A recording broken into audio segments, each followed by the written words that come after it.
This episode opens on Lalo, and we see Lalo, who has been pretending to be dead for the entire season, rise up from the ground in this episode. Lalo comes out of the sewer, and we see that Lalo is making a lot of compromises to continue this story that he is dead. He's spending time in the sewers. He's living out of his car, showering in a gas station, and sleeping in his car. Lalo is making compromises all over the place. After Lalo goes and showers and takes his nap in the car, we see he ends up right back at the sewer that we saw him come out of.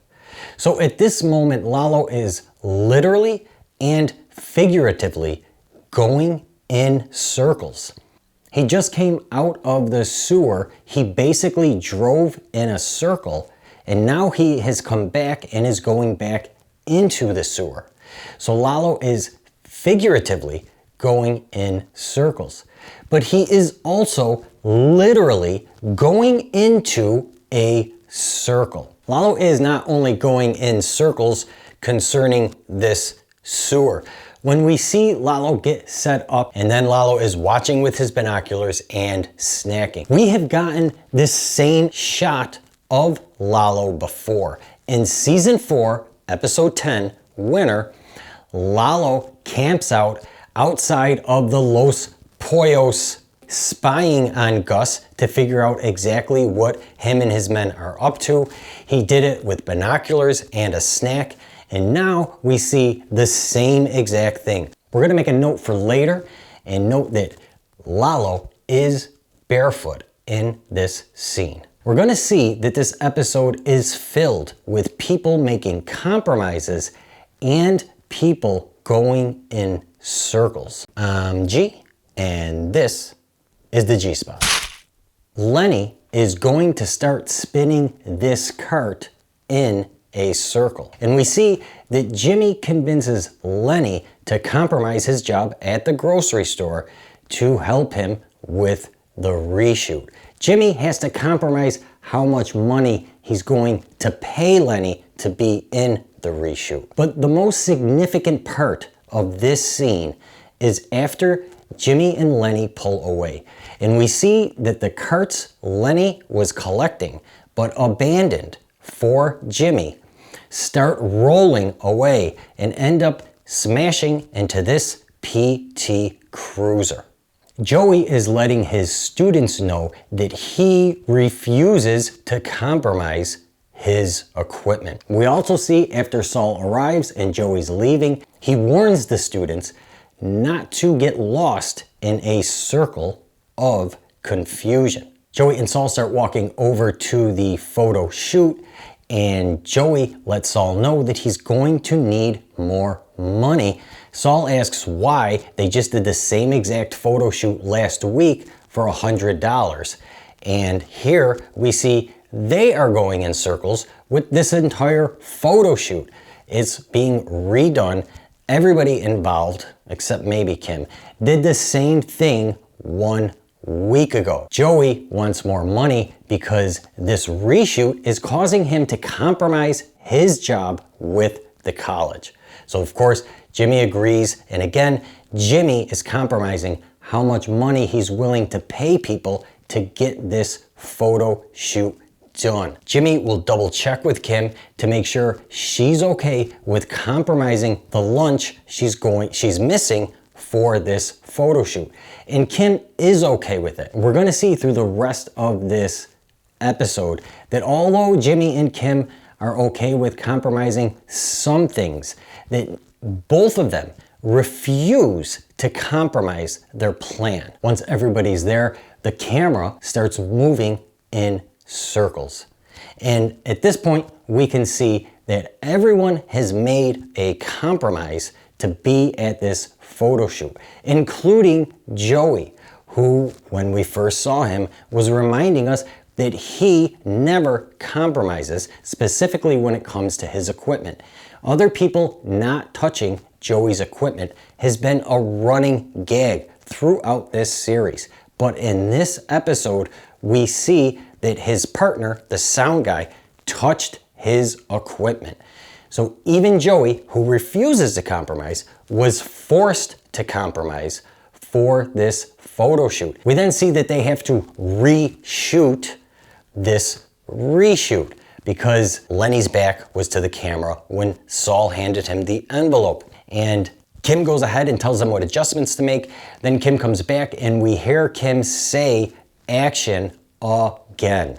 Kim says again after action to emphasize this idea that everybody is going in circles. Note for later, like Lalo, Kim is also barefoot in this scene. This scene ends with a close-up on the circular lens of Joey's camera. The next scene opens on Joey moving the developing photograph in a circular motion and claiming that he refuses to compromise his process. Jimmy and Kim want him to hurry up. They are worried about the timing of their plan. Jimmy and Kim refuse to compromise their plan. They will compromise other things, like Kim is willing to compromise the quality of the photo. It doesn't have to be perfect. Kim and Jimmy then pick out the photos they want and they start to cover them in the drug that they got for the vet. And at that point, Joey asks, "What are you doing?" Saul tells him, "You're on a need-to-know basis, basically, and we're not going to tell you." And this is when we see that Kim and Jimmy are compromising everybody that's been involved in this photo shoot. They're compromising them at the least ethically. And very possibly everybody involved in this photo shoot has been compromised legally. Kim and Jimmy finish up the photos. Jimmy takes them and runs them out for delivery.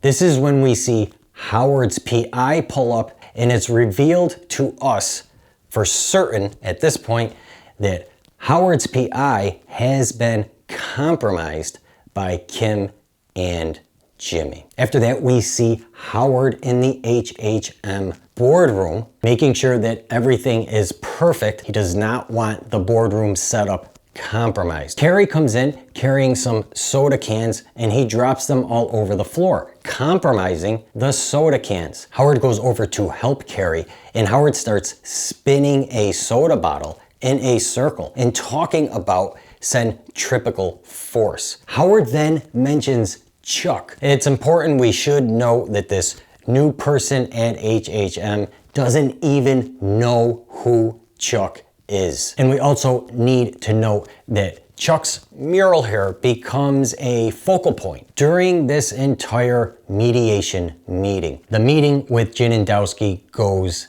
exactly as planned. Howard gets the liquid on his fingertips. He also connects the package that Jimmy's handing to Janindowski with the package Jimmy was taking out of the bank. When we see Howard with Irene, we realize that the drug is working on Howard.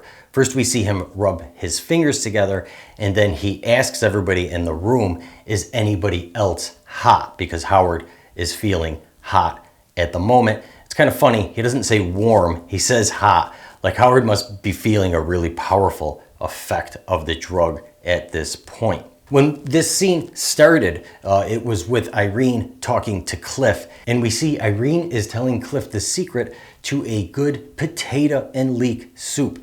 Irene says that the secret is not to compromise on the leeks. And if you were to try to prove the validity of Irene's statement, you would find yourself in a conversation that goes in circles. As soon as Casimiro walks in the room, Howard recognizes him, or thinks he recognizes him, from the photos. Casimiro starts to talk about compromising. And this is when Howard brings up the fact that Casimiro's talking about compromise when in fact he is the one that has been compromised. Casimiro and Howard go back and forth quite a bit about this whole thing, with Howard insisting it was 12/16 and not 12/16, with Howard insisting that it was Casimiro in the park taking a bribe from Jimmy. Julie returns with the photos, and we are as surprised as Howard to see that the photos are not of Casimiro and Jimmy, but rather of Jimmy and the sound guy. Howard is both confused and humiliated, but he insists that he is still right. And he adds a layer to his story saying, I did have the photos, somehow Jimmy switched them. Now we're starting to see why they were making the mural of Chuck a focal point during this meeting. Because what Howard experiences in this episode is this same exact thing that Chuck experienced when Chuck brought the Mesa Verde filings in, and there was a discrepancy in the address 1216 versus 1261. Chuck insisted that 1216 was right. Just like Howard, he insisted that he was not making a mistake. When Chuck and Howard get back to Chuck's house, it's when it finally hits Chuck. I know what happened. Jimmy switched the numbers on me. We are going in circles with Chuck's story with Jimmy and Howard's story with Jimmy. They are playing out in the same exact way. Once Howard leaves the boardroom, we see him running up the stairs in a circular motion. He leaves Cliff to deal with the fallout of what just happened in the boardroom. Richard comes up to Cliff and lets him know that after everything they just witnessed, his side no longer feels the need to make any compromises going forward. Just like Chuck did, Howard at this point figured out exactly what Jimmy did to accomplish everything. He figured out how Jimmy got Howard to hire Janindowski, even though he's not a real private eye, and he figured out how Jimmy got the drugs into his system. Chuck did get a chance to prove it was Jimmy who did that to him. Jimmy switched the numbers. Howard is not gonna get this chance. After that, Cliff goes back to the phone call where all the plaintiffs are on to let them know that they've come to an agreement for a settlement, and we see that Kim and Jimmy are already getting it on in Saul's office. We cut back to Lalo at this point, and Lalo is still in the sewer. He has started to make a recording for Don Eladio. Lalo is very excited. He has finally found the proof that he's been looking for to prove that Gus is trying to make a move against the cartel. But this scene is all very interesting because it really highlights Lalo's downfall. We have talked about Lalo's downfall before. His downfall is Lalo is always super focused. He's super focused right now on finding proof against Gus. This is visually expressed to us by where Lalo is. We see him in this sewer looking out of this tiny viewpoint. Lalo can't see beyond this narrow viewpoint that he has gotten from being in the sewer. This is typical for Lalo. Lalo compromises the big picture so that he can stay super focused on one thing. Again, this has been a pattern of Lalo's throughout the series. When Lalo calls Hector, he has a surprise. Lalo realizes that Gus has bugged the phone lines in the home where Hector stays. So Lalo's communication to Hector is now compromised. Lalo's really angry when he realizes this. He hangs up the phone, he has a little tantrum, and he says, "Clever, clever chicken man." This shows Lalo's downfall. He thinks he's seeing everything that Gus does, but he's not reminding himself that he's only seeing this limited view of Gus. Lalo never thought what other things Gus could be doing outside of Lalo's limited view of the laundry. And because Lalo never thought about that, Lalo never thought about Gus tapping, bugging the phone lines. Lalo does call Hector back, and what he does is he lies. He tells Hector, I haven't found any proof. I'm going back to plan A. I'm just gonna kill Gus tonight. So at this point, we are left to believe that Lalo is going to go into the laundry, kill all of Gus's men, and get Don Eladio the proof on video of this mother of all meth labs. But before Lalo leaves the sewer, he sees a cockroach. And this gives Lalo an idea. We do know what this makes Lalo think about, but we're not sure of the idea he gets. What this cockroach makes Lalo think about is Saul Goodman. In season 5, episode 8, Bagman, Kim goes to visit Lalo, and Lalo refers to Saul as a cucaracha.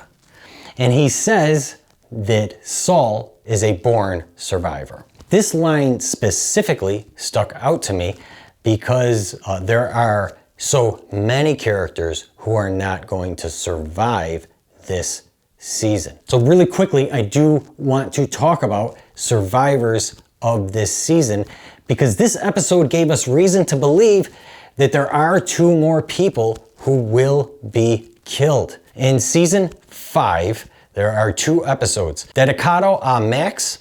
In that episode, we see Howard's bare feet. Then in the episode Bagman, we see Kim's bare feet, and we also see Lalo's bare feet. Our death pool was made based solely on these 3 shots with these characters exposing their bare feet.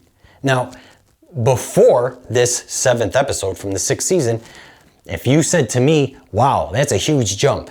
You're seeing 3 characters with bare feet and you're just assuming that they're all gonna be killed now. And at that point, before this 7th episode, I would have said, yeah, I'm making a pretty big jump there. But after this 7th episode, when we again see Lalo's bare feet and Kim's bare feet, I no longer feel that I'm making a jump at all. After Lalo, we see Mike and Gus. There's really not much to say here. It's fairly a quick scene. We see a close-up of the tape recorder that recorded Lalo's phone call, and we see the wheels spinning in a circular motion. And then we see that Gus has to compromise the community fundraising event that he is at because of Lalo, and he has to go cut it short and get into the safe house. The other thing I do want to say about Gus at this point is since Lalo has appeared on the scene, basically, Gus has been making compromises and Gus has been going in circles, trying to deal with Lalo. We should notice the scene opens on a very still candle flame. It comes out and we see Kim and Jimmy watching a movie. There's a knock at the door. Both Kim and Jimmy are under the belief that it is Howard at the door. It's not a big shock. They've basically predicted everything Howard was going to do from the start of this plan in the beginning of this season. But even though Kim and Jimmy are confident that it's Howard at the door, at this point, we're wondering, could this be Lalo? Jimmy gets up, he opens the door. We see that candle flame flickers when Jimmy opens the door from the draft that comes in the apartment. And then we see that it's not Lalo, but it is Howard. He has brought a bottle of Macallan for Jimmy because Howard calls him the winner. He says how him and Chuck used to always share a bottle of Macallan after a big victory. We do see Howard and Chuck share a bottle of Macallan. It did look like a lot nicer of a bottle than what he brings to Kim and Jimmy. Howard is going to walk a complete circle in Kim's apartment as he is fixing himself a drink and questioning why they are doing this to him and why they think they have the right to do it to him. We're going to see him pause by the fish tank. And while he's standing by the fish tank, he's going to mention Chuck's name, saying, is this because I sided with Chuck too many times? Howard mentions Chuck while he's paused at the fish tank because the fish is Chuck. Howard then continues his circle. By the time he gets back to where he started in this circle, Howard actually figures everything out for himself. He knows why they did it to him. It's because they get off on it. At this point, Howard starts talking about exposing Kim and Jimmy for who they are. And while he's going on about this, there is another flicker in the candle. What a moment. It was just so well done. Kim and Jimmy are absolutely terrified when they see Lalo walk in. And they should be terrified because Lalo is a psychopath. Their terror and surprise do kind of come from two different places, and they do such a good job at demonstrating this for us. We just have to look at the first words that come out of their mouth when Lalo enters the apartment. So Jimmy says, "How?" because he thinks Lalo was dead. So he doesn't even understand how Lalo is walking around. As Jimmy is saying, "How?" Kim says, "How Howard?" Because Kim's not questioning how. Kim knows that Lalo is alive. Kim is telling Howard to get the hell out of the apartment. Kim wants Howard to get out of the apartment because she doesn't want harm to come to Howard. It is important that we bring up at this point that Kim's plan, the plan that she outlined for Jimmy in the first episode of this season, all revolved around leaving Howard standing. As far as where Lalo's mind is when he walks into the apartment, we need to keep in mind what Howard was saying when the candle flickered because Lalo was walking in the door. Howard was talking about exposing Kim and Jimmy for who they really are. I think this is why Lalo has no intention of letting Howard walk out of that apartment. He sees Howard as a danger. He sees Howard as somebody who is going to compromise him because Howard is going to expose his lawyers. So Lalo eliminates the possible danger that Howard represents. Jimmy and Kim are absolutely horrified at what they've just witnessed. The fallout of this event will be really interesting to see. But what we need to note at this moment is to remember that Jimmy and Kim went through this entire episode refusing to compromise their plan. They wanted the plan to go off exactly the way they planned it. And for the most part, they succeeded. Why for the most part? Well, because a big part of their plan was to leave Howard standing. And at this moment, we can see that they failed at leaving Howard standing. I want to give a special shout out today to Frankie from Chicago and Crafty Girl Custom Creations for my new t-shirt. You can find Crafty Girl Custom Creations both on Facebook and Instagram. We do have a several week break in episodes, but I will be posting more videos on this season of Better Call Saul. So do be sure to look out for those videos. I hope you enjoyed this video. Thanks so much for watching and have a great day.